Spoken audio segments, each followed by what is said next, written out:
Today, inshallah ta'ala, I am going to mention a few blessings of reciting the Quran al-Kareem. It's been mentioned in the Quran. Allah subhanahu wa ta'ala says, شَهْرُ رَمَضَانَ الَّذِي أُنزِلَ فِيهِ الْقُرْآنِ. That's Allah subhanahu wa ta'ala revealed the Quran in the month of Ramadan. أُنزِلَ فِيهِ الْقُرْآنِ هُدًى لِلنَّاسِ, as a guidance for mankind.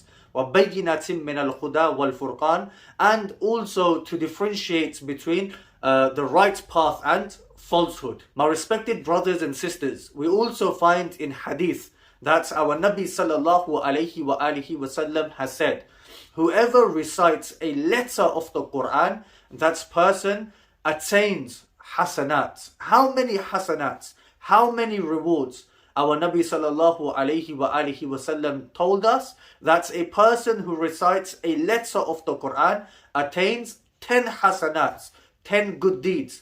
Then our Nabi elaborated. Our Nabi said, Alif Lam Mim is not one letter. Rather, Alif is one letter. Lam is another letter. Mim is a separate letter. So if a person recites Alif Lam Mim, it only takes 3 seconds, maybe even 2 seconds. If you recite Alif Lam Mim, how many hasanats do you attain? You attain 30 hasanats. Imagine if you read the Quran every day for 10 minutes, how many hasanats, how many good deeds you will attain from Allah subhanahu wa ta'ala. Sayyida Aisha radiyallahu anha, the mother of believers, she tells us that our Nabi sallallahu alayhi wa alihi wasallam has said, a person who recites the Quran eloquently, smoothly, precisely, beautifully, that person attains huge amounts of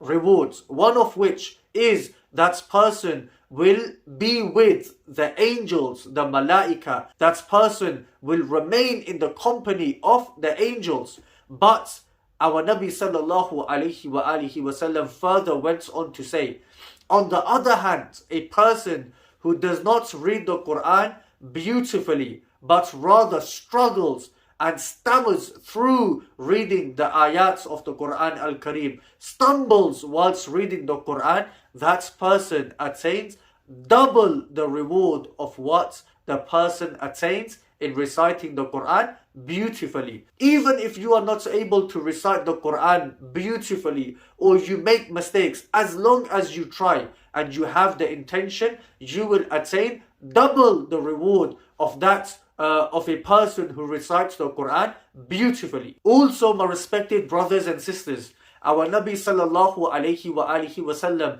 has told us that the Quran is an interceder. The Quran will intercede for us on the day of resurrection. Allah subhanahu wa ta'ala has granted permission to the Quran al-Kareem to intercede for those individuals who recite the Quran. On the day of judgment, inshallah ta'ala, if you have recited the Quran with good intentions, for the sake of Allah subhanahu wa ta'ala, to attain qurb, closeness to Allah subhanahu wa ta'ala, the Quran will intercede for you, inshallah ta'ala. Our Nabi also mentions in this very same hadith, a person who keeps the Quran in front of him, the Quran will lead that person into paradise. But a person who keeps the Quran behind him, the Quran will take that person into Jahannam. Now this is metaphorically used, this hadith. Our Nabi was trying to explain to us that if we keep the Quran in front of us as a guide, inshallah ta'ala, the Quran will lead us into the gardens of Jannah. But if we keep the Quran behind us, meaning we don't show any importance to the Quran, then we will be leading ourselves into the pits and the fire of Jahannam, mainly because the Quran is our guide. The Quran is a book in which we learn the rules, the do's and the don'ts of life and how to live our life. My respected brothers and sisters, as always, I humbly request that you like and share the content of this channel. If you have not yet done so, I humbly request that you subscribe to this channel. Jazakumullahu khaira. May Allah subhanahu wa ta'ala bless us in abundance. Ameen. Assalamu alaikum wa rahmatullahi wa barakatuh.